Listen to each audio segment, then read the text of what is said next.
So, does Jesus' teaching about turning the other cheek, giving the coat off our backs, or going the extra mile mean that we should just become sanctimonious doormats? Hey, stay tuned to find out. Welcome to Bible study number 126 for this Saturday, May the 10th. This is Mark Pierce with Church Requel. And as you might be able to see from behind me, I am at a beautiful location. This is known as the Mohegan River, about a half hour or so south of my home. Where I am standing right now is a very special spot because this is the place that 31 years ago, my wife Mary Kay and I had our very first date. Both of us were in college and we drove down here to go for a canoe ride in the river behind me.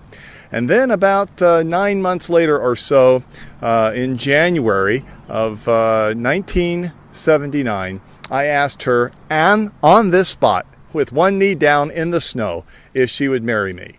If you're watching this today, Mary Kay, I want you to know I would still ask you to this day. It's been a great relationship.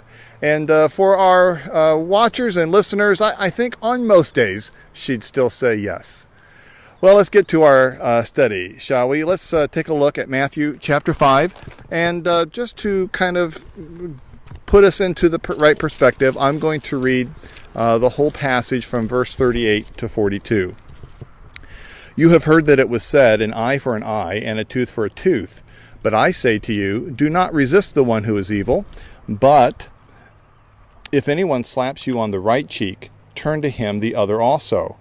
And if anyone would sue you and take your tunic, let him have your cloak as well. And if anyone forces you to go 1 mile, go with him 2 miles. Give to the one who begs you, and do not refuse the one who would borrow from you. So, probably no other teaching in Jesus we see, especially here in Matthew, has been more misinterpreted and I think misapplied than this particular teaching. Some people act as if Christ followers should be nothing more than sanctimonious doormats. People have used this passage to support pacifism or conscientious objection to military service. Some people have used this particular passage to defend their own unwillingness to confront a difficult situation. Rather than working to repair a difficult relationship, they have allowed and continued to allow other people to take advantage of them, pretending that everything is okay, and after all, this is to be expected if we're to be a Christ follower following Jesus' teaching on the Sermon on the Mount. Sadly, some people have even accepted abuse as if this were a Christian requirement. People have actually used this passage to eject concepts of justice and rightness. Remember, there are two basic principles that I think that we need to gather from this teaching. The first principle is that Jesus did not come to eliminate even the smallest part of the law. He came to fulfill it. And this law from the Torah is a law that includes respect for people as well as respect for and obedience to human law and authority. And nothing here is meant to contradict that. The second principle that I think is worthwhile to remember from this particular teaching is that he contrasts his kingdom in his teaching with the reality, the harshness, the unfairness even, of the world around us. We are not meant to be simply rolled over in an evil world. We are to be ambassadors of God's kingdom here on earth. We stand for things. We stand for rightness, for fairness, for justice, for mercy, for love, for grace, for forgiveness. And we fight for and we defend God's kingdom.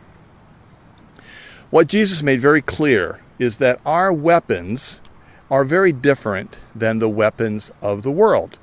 In fact, there are two weapons that he has given us here in this passage that we're wrapping up today. The first weapon of God's kingdom, and not of this world, is that we do not insist on our rights, tit for tat. Rather, we turn our cheek into relationship, working hard to restore brokenness between people. And let's get personal, between us and someone else that we have a broken relationship with. We would give up our rights if it meant that we could restore a broken relationship. Weapon number 2 of God's kingdom that Jesus makes very clear here is that we do not carry out our duties, sometimes forced upon us duties in this world, with attitudes of resentment and bitterness, doing only the minimum that is required, giving just as little as possible, but we respond rather to unfairness forced upon us with a cheerful attitude, as well as with gracious giving. Now, let's just be straight. This requires a lot more than what we humanly have available to give. This, frankly, is not even humanly possible. And that's why the teaching of the Sermon on the Mount is often looked at as an impossible request upon Jesus' part. But the fact is, this can be accomplished, but only accomplished with God's help. When Jesus says for us later on to be as perfect as the Father in heaven is perfect, this is what he means. That we develop a maturity that comes only from the Spirit flowing in us and through us, allowing us to be more than what we could ever become on our own. You see, it's not our retaliation, it's his grace. It's not our bitterness, but it's his love. It's not our resentment, but his mercy. It's not our weakness, but his strength. Well, that's going to wrap it up for me on this particular Saturday. Hey, if you would like to subscribe to this audio format in the podcast, you can do so by going to the iTunes Music Store and simply typing in the search engine, Church Requel. We're the only one that shows up. Remember that tomorrow we won't have a Bible study. Rather, we'll have a sermon. Tomorrow is going to be part 3 of What's Love Got to Do With It, on the topic of abiding. And hey, if you come back on Monday, I'm planning on taking a hike right now, and over the next 3 days, Monday through Wednesday, you can join me on my hike through the Mohegan Forest. I look forward to seeing you then. Hey Mary Kay, I just want you to know I love you more than ever. Thanks for saying yes 30 years ago. Here's to another 30 years.